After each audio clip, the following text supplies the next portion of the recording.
live with another episode of my Worthless 2 Cents Table Talk. And look at here, let me tell you, we are here to grow and we are here to glow. That's what we're going to do right here. We're going to share open, honest, and transparent. That's what it's all about. I'm going to share what is on my heart, what God has placed on me to give to you. Look at here. It's going to be real. It's going to be authentic. But one thing about it, it's going to be the truth straight from your boy, the Louisiana country boy. So what I need for you to do, sit back, relax, put on your headgear. All my worthless 2 cents is about to put something in your ear. Oh, and here we go. Oh, you hit me. It's your boy. Yeah, man. Boy, I always make it live. And then, once more again, it is time. It's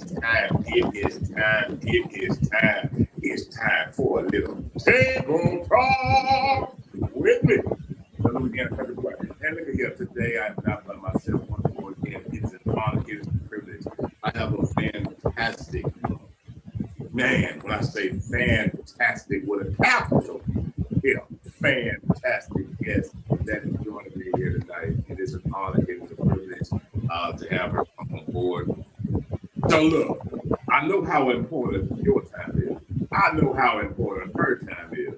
I know how important time is. So look, I'm not going to keep you any longer. I'm not going to keep you in any suspense. I just need for you to do one thing for me. Please. What you mean, boy? Oh, sit back, relax, put on your head here. Oh, Miss Noreen is about to put something in your ear. Welcome. Thank you for having me. It's good to be in this space. Thanks for having me. Well, thank you for joining. Look, I like to, I know you were like, Lord, what we gonna do? The format is very simple, very easy. It's just about, this is table. I'm from the country. If you did not know, I'm straight country. I'm country as they come. I am country as it gets. So Okay. the format is just like this. I never, ever known growing up in my life when we sit around the table, that's what this is, table, and we had a list of things we were going to talk about. What we did, we just talked about it. We just had good old conversation.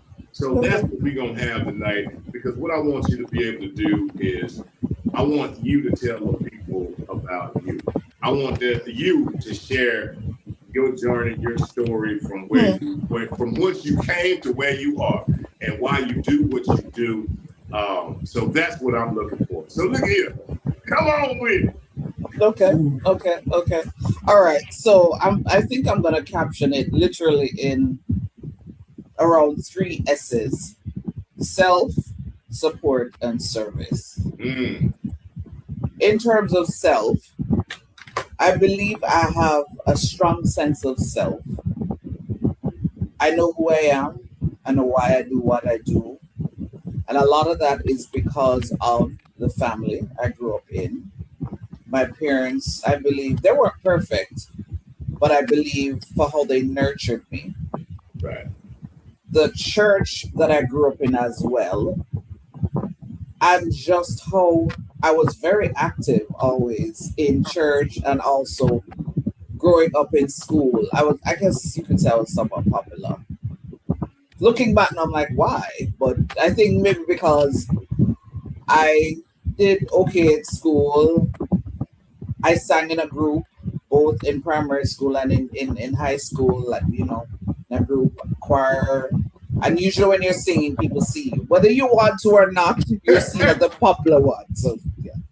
So I have a strong sense of self. And I think because of that, and especially the older I get, very few things faze me.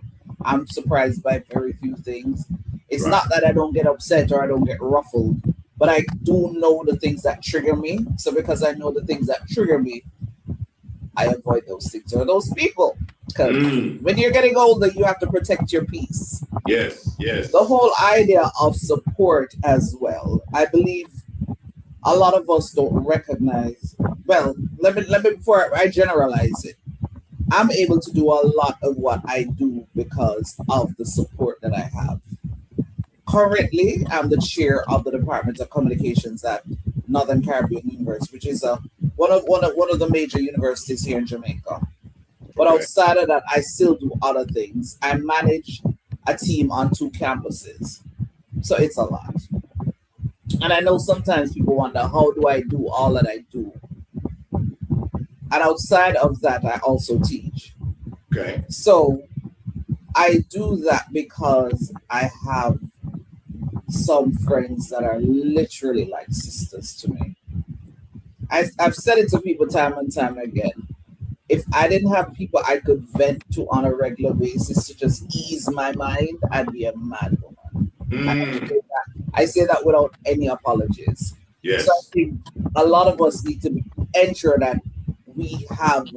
A lot of people call it tribe, some people call it community, whichever way you want to term it. But you must have your community, you must have your support through literally through the good and the bad times. And lastly, I believe I live a life of service. What I do, even as an educator, I live to empower, I live to serve people.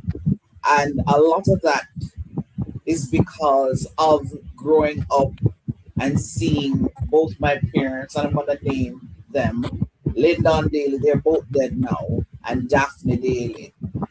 My father was somebody, you talk about country, he came from a rural part of the parish that I lived in. And one thing that he would do when it was Christmas time, he would buy the flour, he would buy the sugar, he would buy those items, and he would have us bag them up, go with him back to his community and distribute them. Wow. So I grew up seeing that. My mom was somebody who was very good at cooking. So anytime there were any big events or large events, she'd be the one cooking, like especially at church. And I recognized that she'd always be somebody who would give. Our house was always a house where we would always be entertaining a lot of people. Growing up, that was not nice because then you had the plates to wash. But, it came with the territory when you grow up with a mom like that. She's not the paper plate kind of person. Right. So if you have 10, 15 persons in the house, and then you have guests, you have those plates to wash. But anyway, yeah. So, but I say service because growing up and seeing that them always giving up themselves, I find that even it's easy for me to do. And I'm not saying it to say that I'm any saint. That's not what I'm saying. But I literally, anytime I have a vehicle, and I'm privileged now to have an SUV, and I don't take it lightly. If any of my young people call me, if they need to move from one space to the next, I have no problem using my vehicle to take them wherever they need to go. I try to make sure there's always gas in there, so if I get a call, I'm able to move. So any way I can find that I can serve people, that's what I'm about. One of the things that I end up doing as one of my roles here is that we have an outreach group that's called Arms of Love. And one of the things we take pleasure in doing is going and sitting with the elderly, and just I find as people get older, one of the things they need more than anything else is companionship. Yes. And I find that it is so easy for people to forget that that's all they need. Sit and talk to them, listen to their stories. Right. I'm always fulfilled after doing something like that. One of the things we've done recently is that we partnered with one of the mustard seed communities here where they cater to the disabled. A lot of them are in wheelchairs, so we do things like that on a regular basis. I find that if I don't do that, I feel empty. Mm. So I always in some way try to, find a way to do that. So that's basically me. I have a strong self of self. I have a supportive community, and I live a life of service. I've been privileged to have met some people who have allowed me to do some things I never dreamt I would have been able to do. So I don't take it for granted. I'm humbled by it, and I try to literally pay it forward. So whenever I see that there are opportunities for other people, I try to pay it forward. I hope that when people think of me or when they see me, it's more pleasant than anything else. So I try to ensure that I allow people to be themselves as well. I find I said it recently to somebody and I said, I'm not sure why. I think I asked one of the young persons, I said, young people for whatever reason seem to feel that I'm a safe space for them. And I really don't take it lightly. And it's something I've noticed over time because I've been teaching now for 30 odd years. And there was a time when I just started this journey of teaching, which I didn't want to do, but that's another story.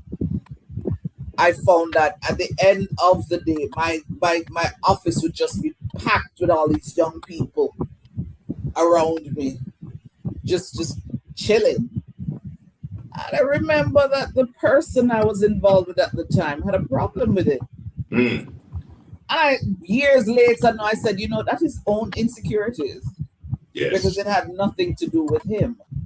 I was just there and they just happened. And I find that even now, and I'm telling you, 30 odd years in the office where I'm sitting right now, because I'm sitting in the office, there is a sofa. And more often than not during the days, a whole bunch of people over there in the sofa. My student workers in front of me.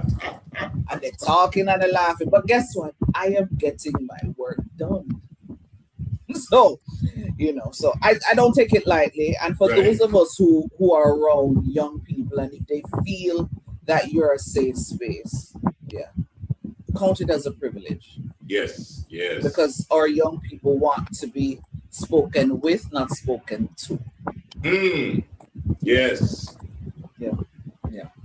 That is. I want to roll back something. I want to roll back on something real quick that you said that I found that was so important. Yes, some people call it a tribe, some people call it a village, but to be able to have that, that's a lot. Because you're right. I know that feeling. If I didn't have somewhere to turn, I would have lost my mind. And that's a lot.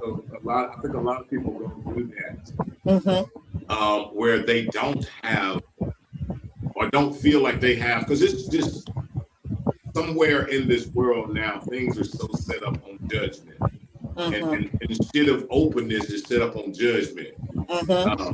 So I can't come tell you because one, you're gonna judge me, and all I needed you to do was just listen. I ain't need you to fix nothing.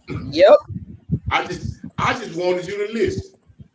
There's two things that I say that I try to be, that I try to do.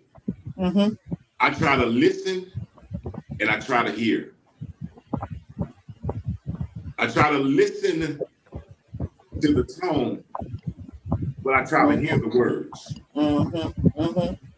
And a lot of people don't do that because sometimes all they need is somebody to hear them. All they need is somebody to just listen to them.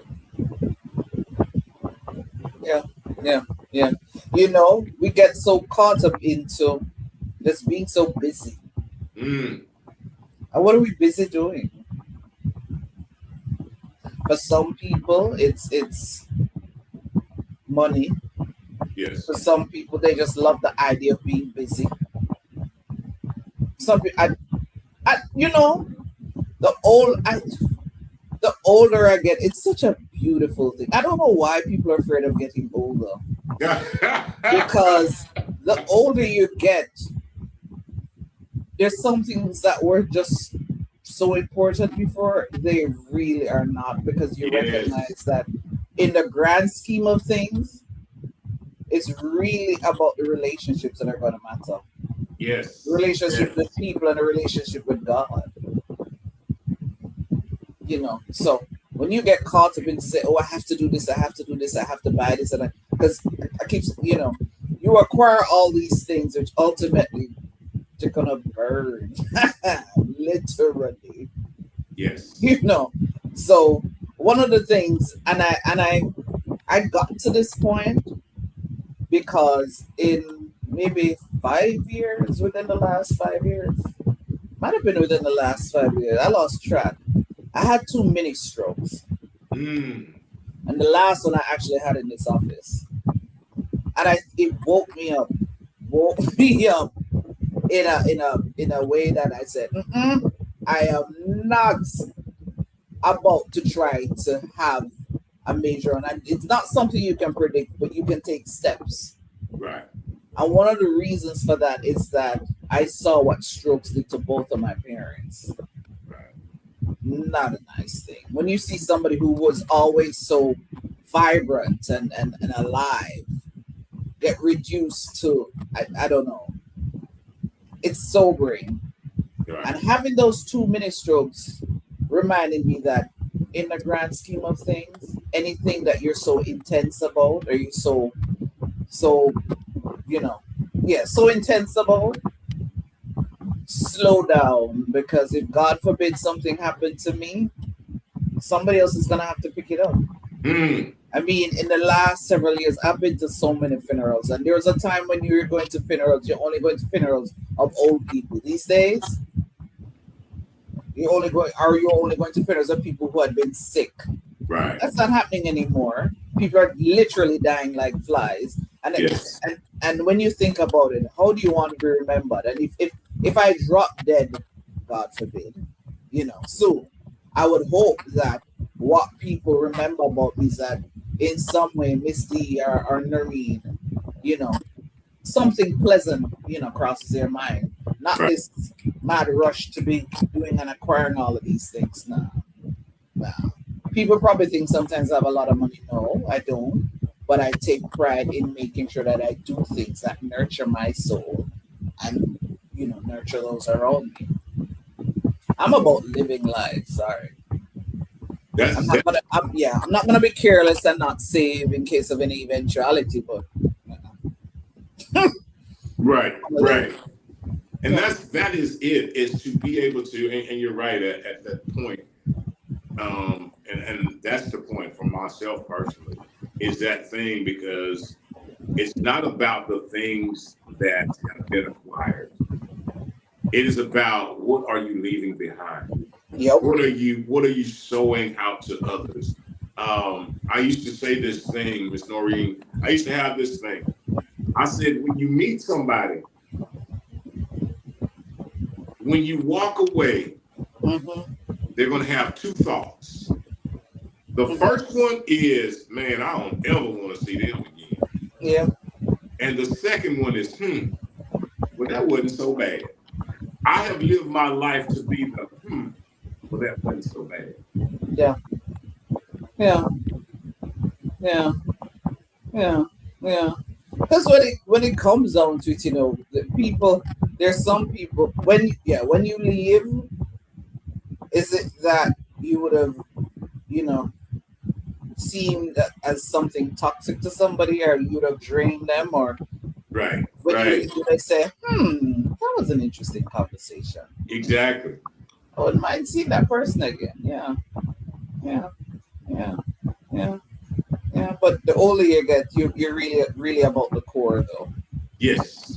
Which is what brings peace, what and who brings peace, and Mm, and sometimes it is the persons who bring peace are sometimes who you least expect. And one of the things I've come to realize is that you have to be open to different types of persons, or just persons in general, yeah. because sometimes the ones you expect to give you the peace sometimes are the ones that, yeah, do the complete, yeah, do the complete opposite.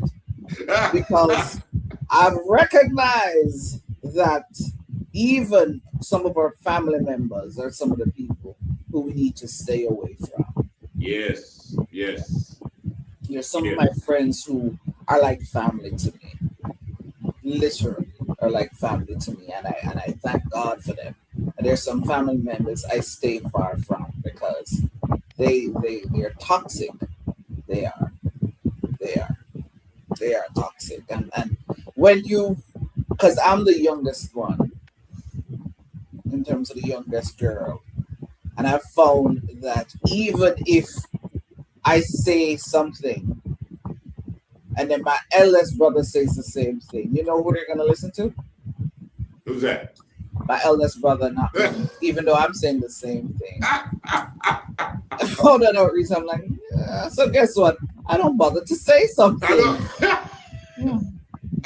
If some things are gonna be said, let him say it, because the young one, as much as the young one has been doing her own stuff, managing the space, doing well, not tooting my horn, but I know I'm doing well. Yep, they're not listening to the young one, boy.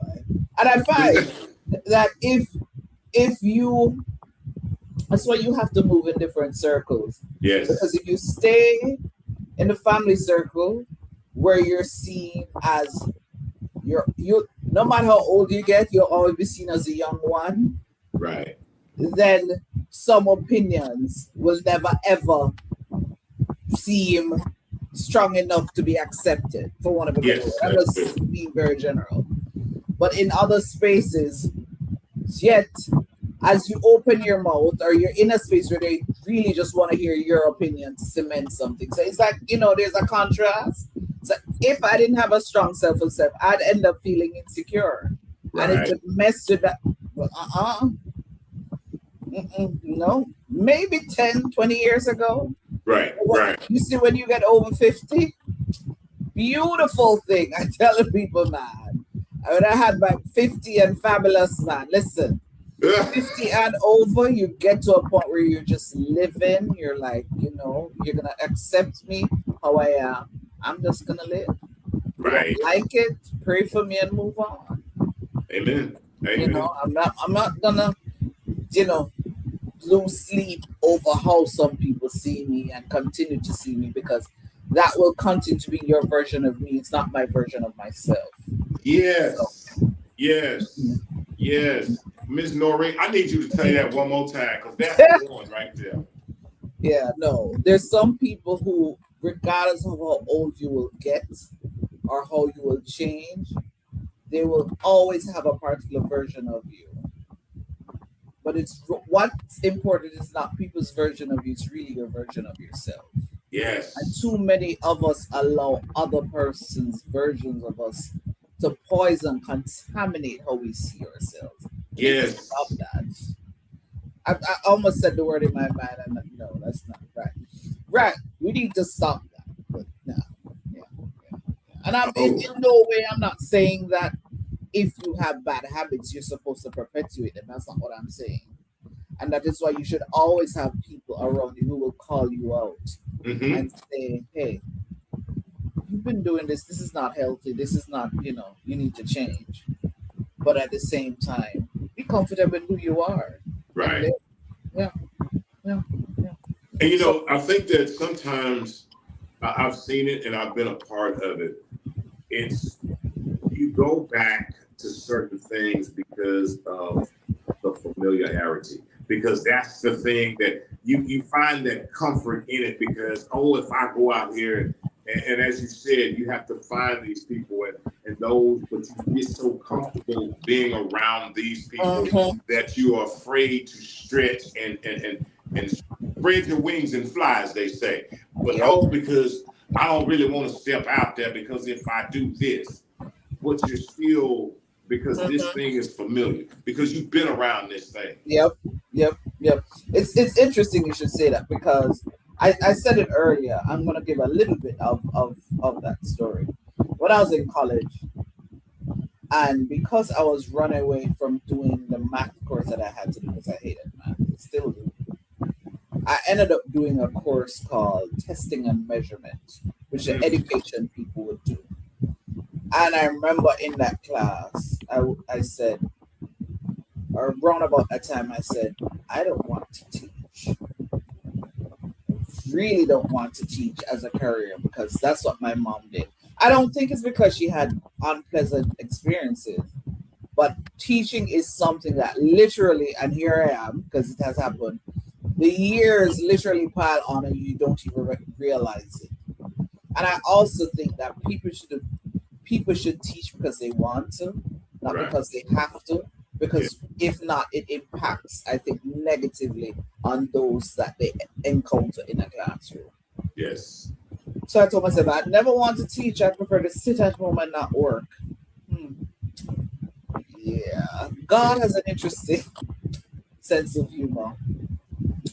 When I graduated, I literally some months after I finished my first degree, my former high school principal was in charge of the pre-college department. Here, it was West Indies College at the time.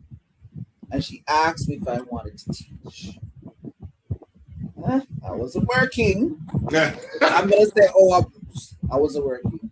I did it, I think, for about a year or a year and a half. And I actually got pretty good passes because what I was doing was helping those who hadn't passed the external subject to redo it so they could enter college. And I got pretty good passes anyway. I think I did it for about a year, and then I said, not doing this. So I left the job. Looking back now, that was dumb, but when you're young, you do dumb things.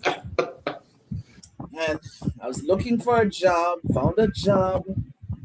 I don't know. Well, for those who are into sales, I have the utmost respect for them because I got a job. I believe it was with a radio station at the time, and I was supposed to sell ads, and I'd be paid by commission. So, of course, with a job like this, I figure I'm going to go to the people who I know. Right. So I remember one of the first, I'm not going to call because the business is still around. I went to that business place because I figured, they knew me and they would, because they're, pretty decent sized business. They said no. And I think I tried again, and I think I did for about 2 weeks. I'm like, I am not doing this because there is no basic pay for me to live. Well, I hadn't moved out at the time, so that's a good thing. That didn't work out. I'm like, okay, I'm not doing this. And then I think I tried something. I don't remember what the other thing, but I just remember that job. And I said, okay, it's not working. And then the opportunity presented itself for me to teach again. And I went back into it. Wow. And here I am, 30 plus years later. No regrets. I have met some people who have literally impacted my life. I've had people who were students of mine who have now become friends of mine. Yeah. So I have no regrets. No regrets. I recognize that it is, when they say it's a noble profession, it's not something that you can quantify. You definitely, I know I definitely don't do it for the money. Right. But I have been in spaces where I've seen people where I've had just a little bit of influence on them. Yeah, that makes me sleep well at night. That's all I would say. Yeah. It's been that is what it's about, and the giving back and being a part of you, it being a part of what you were called to do. That's that thing, you can try to run away from your purpose. Yeah. You can try. Yeah. You can try to run away from that calling, but eventually it's gonna keep on calling. It's gonna keep on calling. True. And I do recognize that it is because I will end up in some spaces. I'll get some calls or somebody will say, "You remember when you said this?" And I'm like, "Huh?" I'm like, "What?" Thankfully, it has been mostly pleasant. Right. And I've also learned from the young people as well. I'll never forget one time I spoke harshly to a young man. I don't even think he remembers this because I saw him. I think he was like sitting outside on the steps or something, and in my mind, just looking very unprofessional. Right. And I spoke to him about it, and I'll never forget. Afterwards, he had a conversation with me, and let's just say that how I perceived that situation really wasn't how it was. Wow. And he told me that, and he reminded me that, hey, things aren't always how they seem. Have a conversation sometimes with people before you make assumptions. Mm. Yeah. Yes. Yes. That is so true. Because what you said, have a conversation before you make an assumption, because you never ever know, because it may appear to look like something that is really not. Yeah. But I continue to learn from them. I do, and I take it as a privilege. Yeah. And in this technological age, you need to keep these young people around you because yeah. And I'm grateful for those who don't make me feel stupid when I'm trying to learn something. Because I say that because one of the things I don't like with some IT persons, I'm not bashing IT people, I have good friends who are IT persons. They have a tendency sometimes when they're explaining something, they make you feel stupid because they're going to be using the terminology that you don't understand. Right. I'm like, that's your world. I'm trying to understand your world. Just break it down, But no, some of them don't. But for the most part, when I'm around some of these young people and I'm trying to say, okay, so how do I do this? They teach me and I learn from them as well. So it's definitely not a one-sided arrangement as far as I know. Yeah. So, yeah. I get that. I get it. Because I'm over here. I'll be over here struggling. Yeah. You have to keep some of them, close by so they can. Because everything is not in a manual, and it's not everything. Right. Yeah. Right. So, and I'm a hands-on learner. Show me something. Show me how to do something. That's how I learn. But yeah. Look, same here. So look, tell us more about this journey, where you are and how you got to the place of understanding peace, how you got to the place of understanding what it is to serve, having a heart of servitude. And that's and I think for me, a lot of it is a choice, but how do you get to that place? And how did you get there? Well, as I started out saying, seeing both of my parents always being able to give, and in them giving, in no way did I feel deprived. No way did I feel deprived. And also, people have poured into me as well. So I really think it's only fair that I pour into others. Yes. If everybody says, hey, what I have is just for me, what kind of world are we going to live in? Seriously. I mean, I find, I'll use this as an example. When you're in an academic setting, and especially roundabout now when it's close to graduation time, and even those students are going to get academically cleared, so they finish the academic part of it. Some of them still have some bills, so they need to be financially cleared as well, before they'll be allowed to graduate. I might not necessarily have the money to say, hey, I'll help to reduce that amount. But God has blessed me to know some people who have those resources. So even when I don't have it, I do reach out to others to say, hey, here's somebody who needs a little extra help. Right. And fortunately, there's some persons who have, yes. Even with the recent hurricane that passed, there's a lady who she's never met me. But yet a friend of mine said, hey, here, this is somebody you can send. She sent 4 barrels of stuff. Oh, wow. From the States. that my students benefited from, and other persons as well. Wow. Wow. Must have been something why my friends would say to her, yeah, you can send it to her and she'll get it to who needs to get it. Because over time, if I I just pass it on. Literally Right. pass it on. Pass it on. A friend of mine literally a couple of days ago came with a suitcase from the US to say, hey, here I brought some stuff for you. Unfortunately, because of my current size, I couldn't benefit from some of the items. I'll put it that way. So I had to pass it on. And I had no problem about it. I had no problem doing that. Because Right. I had no problem doing that. But I think it's really just something that literally comes natural. Literally comes natural. My young people, they know if they're around me, if as a department we go somewhere and we're there for an extended period, I'm going to make sure in somewhere they're going to get food. Mm. Young people, I say it all the time, they should not be hungry around me. So whether it's going to be my resource or other, I'm going to ensure that if we're going to an event, if food is not going to be served, we're either going to walk with the food or we're going to ensure that in some way we're going to have the resource to go buy. So little things like that. I try to make sure that people are comfortable. I I think sometimes that's why they say I spoil it, but for me it's not spoiling them. Right.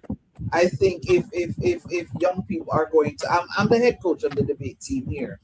Okay. If they go out and represent NCU, they're going to be branded in an NCU shirt from NCU because they're representing NCU. Right. So little things like that, I'm a stickler for stuff like that. People must be comfortable if we're going out. That is why there's certain. We're one of the departments that we go off the campus a lot. Okay. If we're going off the campus, we need to be in a bus that's comfortable.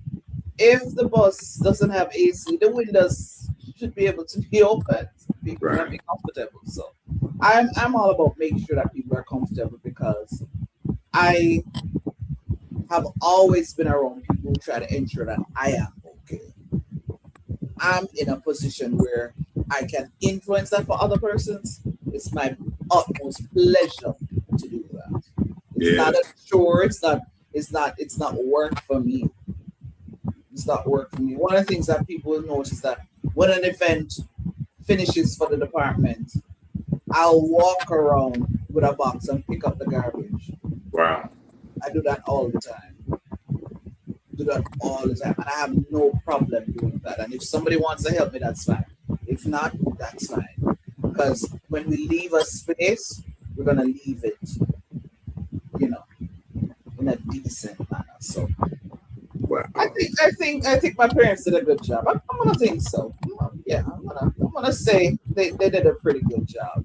So, and that's beautiful. That taking that was poured in, and you said that to be able to take those things, those values, to be able to take that and pour it forward.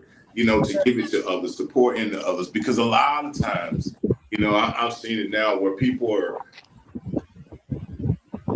That thing that you said before, a lot of people grasp things and they think that they're theirs. You can't take it with you. You can't take it with you, and that's all of it. For me, I truly believe that there's nothing at all. The good, the bad, the ups, the downs, the joy, the pain, the tears, and the smiles. I completely 100% own it all. Okay. I own it all. I hold full accountability and responsibility for it all. However, none of it was for me. Yeah. It is to be able to go through, because just like you there with your students, there are people that are, or maybe that you never even know. There are people that are watching you and how you carry yourself and your character, not when they're in the room with you, but when you're in a distance. Yeah. And Yeah. I think people forget that there's somebody that's watching how you handle things, how you react to things. They're watching you. A lot of people want to go on, well, it's what I say, but Mhm. do your actions line up with your words? Yeah. Yeah. You know, one of the things that I remember, my father worked here for like 40 plus years. And I remember when he, well, before I get to when he went to the nursing home, he was so committed to work that even when he took a vacation, he cut the vacation short Mm, to return to work. He would go overseas, literally to the US, and cut the trip short and come back because he was so committed to work. wow. And I recognized that when he was going to move into a nursing home because he he was getting weaker and it was harder to care for him at home. When he was going to that nursing home, one suitcase, one, it wasn't a big suitcase, Mm, one suitcase. And every time I think about it, and I said, he worked so hard, pushing and pushing and pushing, but yet when it came down to his declining years, he had to leave all of it yes. literally behind to go to a nursing home where they could take better care of him because we couldn't do it at home anymore for him. I am sure if he knew that that's how he would end up, he would have done more. That's not going to happen to me. Right. I don't know how I'm going to end up when I get older. I have no children to take care of me and put me in a nursing home. But hopefully, those who I would have impacted over time will ensure that I'm okay. If Right. whatever resources I have, can't take care of me at the time. But we push and we work so hard that when it comes out to, especially when you're getting older, you're gonna have to leave all of that behind. Yes. So Yes. enjoy some of what you're working right now. There's a meme that I've seen on social media somewhere of this couple. This what is it? Is this what is it called? Gondola or something like that in Italy, where you're on Uh-huh. the water or Yes. something like Yes. that, and they're Yes. sleeping. I don't know if it's real or what, but I'm like, just the thought of a lot of people wait until they're retired, wait until they say, oh, I'm going to go do this, I'm going to do this when I'm retired because, da, da, da, da, da. And then when you get to that stage, you can't even walk up the stairs to go to the Great Wall of China, for example. It's like, Right. it's somewhere I want. Right. It's somewhere I want to visit, so that's why that one came readily to mind. If you can find the resources now, go do it now. Mm. Why wait? Yeah, why wait? Why wait? Why wait? Some people say that which exotic place am I going to name? It's not. It's I've just been privileged to be able to go to some spaces that some people still only dream of, and I'm Right. hoping, that I live to go to some other places. But yeah, even where you are, wherever you are in the U.S., in Jamaica, wherever, there is no excuse for you not to just put some gas in your vehicle, go down the road, and see something different. What are you wait? I mean, what are you waiting on? Some people are Exactly. waiting on Yes. a family, waiting on friends. Why? Yeah, go sit somewhere, go do something. I remember some months ago to celebrate my 400th episode of my podcast. I went and I had a meal by myself, just for me celebrating that milestone. Right. 400 episodes. It's not easy to get to 400 episodes. Yeah, yeah.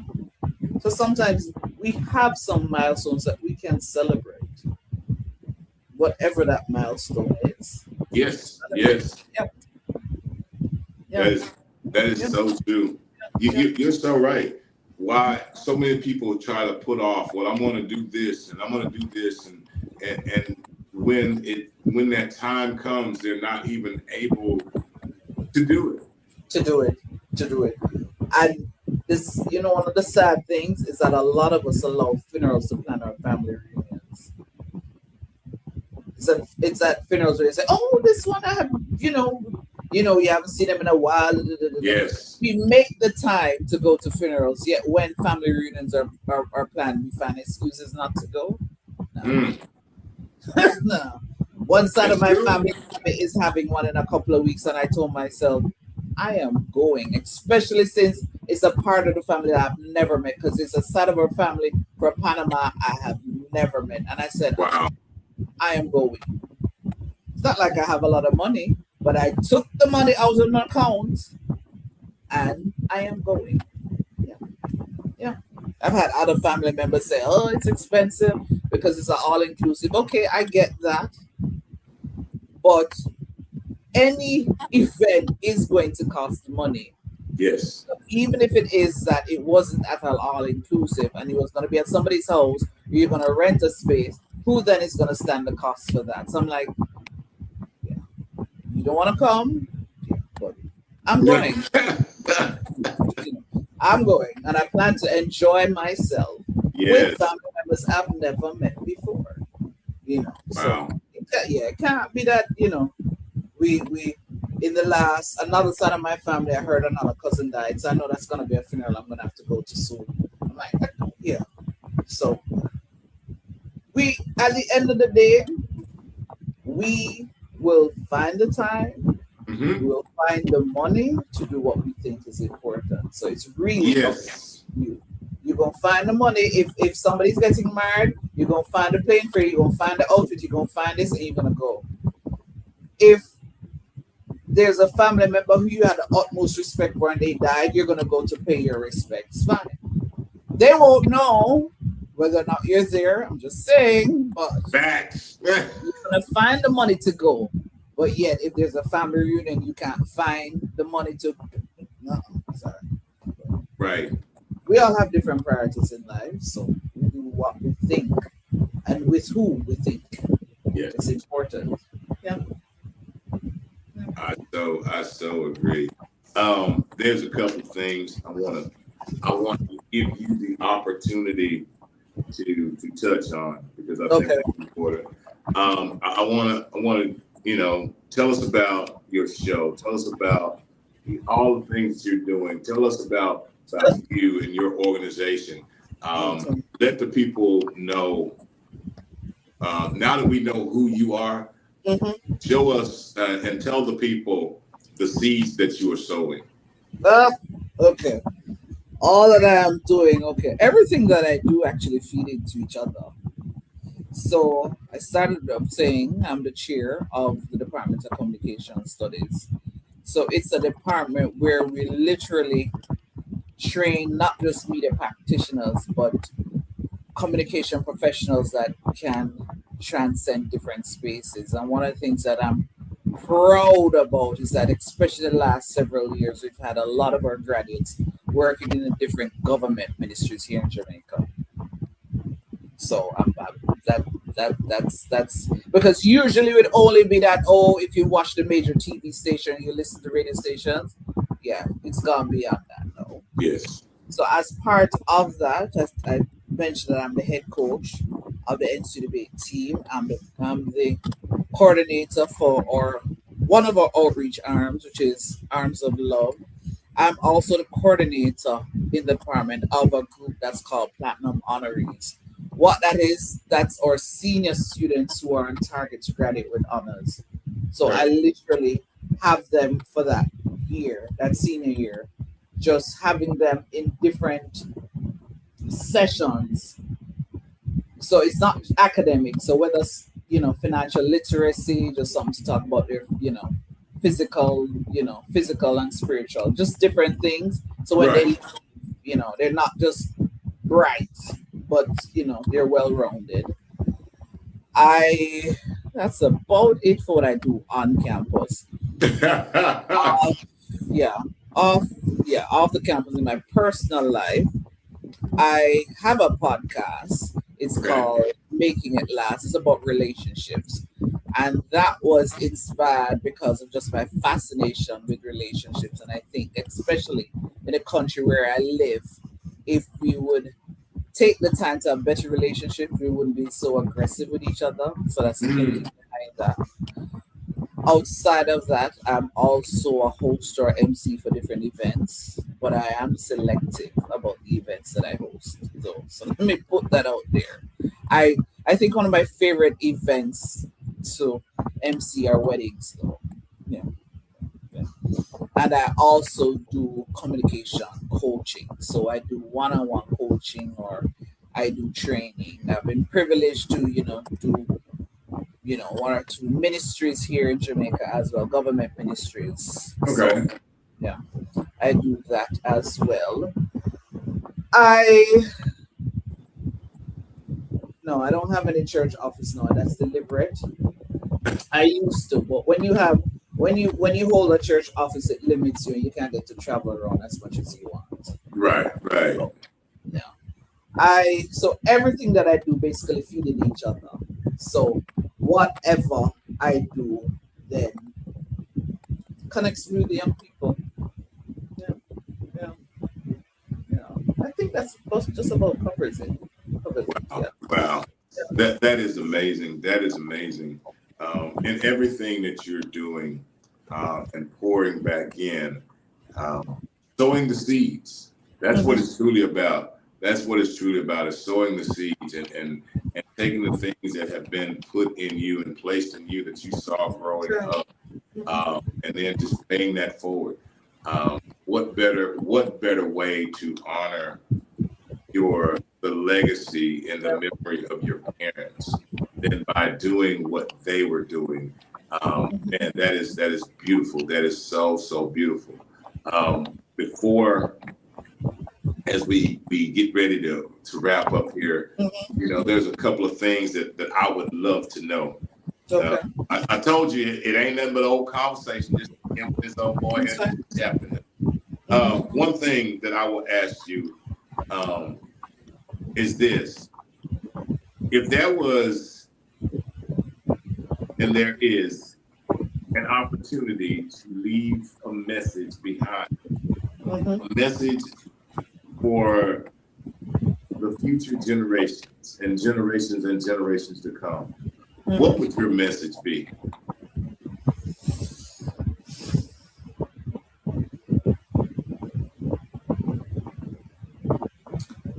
I don't want people to be morbid, but literally live each moment like it's your last.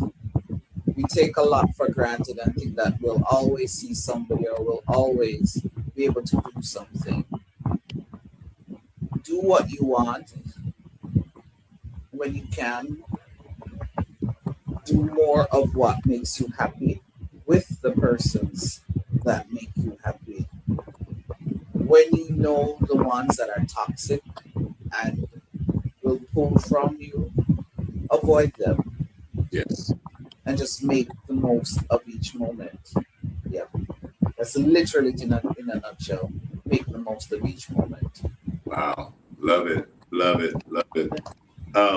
And then I will follow that up by asking you this. Through all the things, and you talked about the losing of your parents. You talked about the many strokes that you had. You've talked about all the things that you've gone through. And as you sit here with us tonight, at this very moment, if you look right now, what would you say that you are on the other side of?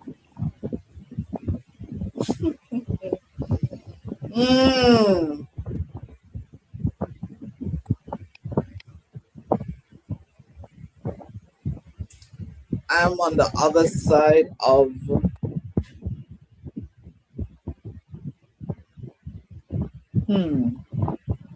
I'm stopping to think of that one.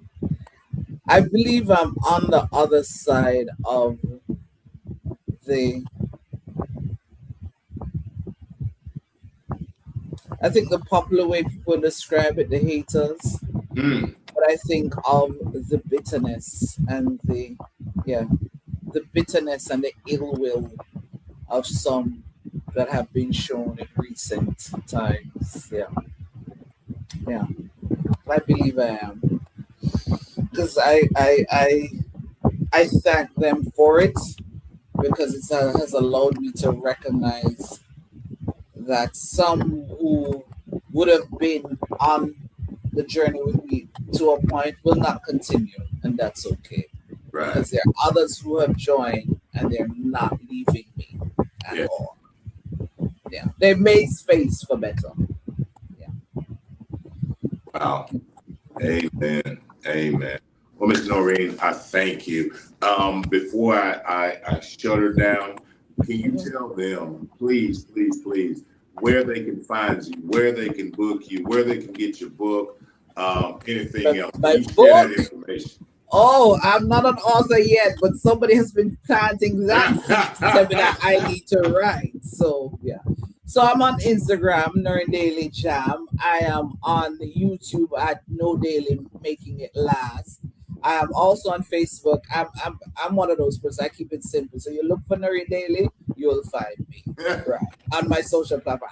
I'm not into the fancy, it's a different name. No. I keep it simple. Yeah. I am on X, I am on Threads as well, but specifically on YouTube because I'm trying to bring my subscriber up. So yeah, check me out there. Man, Yes. well, thank you so very much for Thank you taking for having me. time of your schedule, your day. The most important thing that we have in this world is our time, and I thank you for That's right. sharing that moment with me, something that you can't get back, and I greatly appreciate it for you coming. It has been an honor. It has been a privilege, Thank you. and know that you're always welcome back. Thank you. Next time have me in person. Have me in person. Hint, hint. I said, now, I've never been to your state. Are you actually in Louisiana though? I'm actually in Texas. Oh, I've been to Texas. I haven't been to Louisiana, so we need to, work out the logistics, and you take me to your home, to your hometown. Yes. Hey, there you go. There you go. Take it to the country, girl. Take it to the country. Yes. But thank you for having me. It was my pleasure. Thank you so very much. And I thank each and every one of y'all for tuning in. Thank you for your time. Thank you for your support. Y'all go and follow her. Follow her, support her. She's doing wonderful things. She is pouring it out. She is sharing it with others. She's not just talking about it, she's being about it. Thank y'all. Thank you to each and every one of y'all. And Country Boy can only close it like Country Boy can. Y'all hold on a second because my other one just stopped over here and froze up. Y'all give me just a second because I'm finna unfreeze it. Look at here. Country Boy ends it like Country Boy always does. Oh, oh, when you woke this morning and you open your eyes, you clean out your ears and you tried to hear. But the words of the country boy was just not clear. And if you were out there today looking up, looking down, listening over here and listening all around, but you still didn't hear these words. Well, here it is right now, 8:14. Houston time. Myself, your favorite country boy, all the way from exit 81, the Louisiana country boy. Know it when I tell you this. Hear it and hear it clear. I love you. I love you. I love you. I love you. I love you. I love you. And I love you unconditionally. And there ain't nothing, absolutely positively nothing that you can do about it. All blessings, no stresses. Y'all have a great night. Thank you for tuning in. Thank you, ma'am. I greatly appreciate it. It's been a pleasure.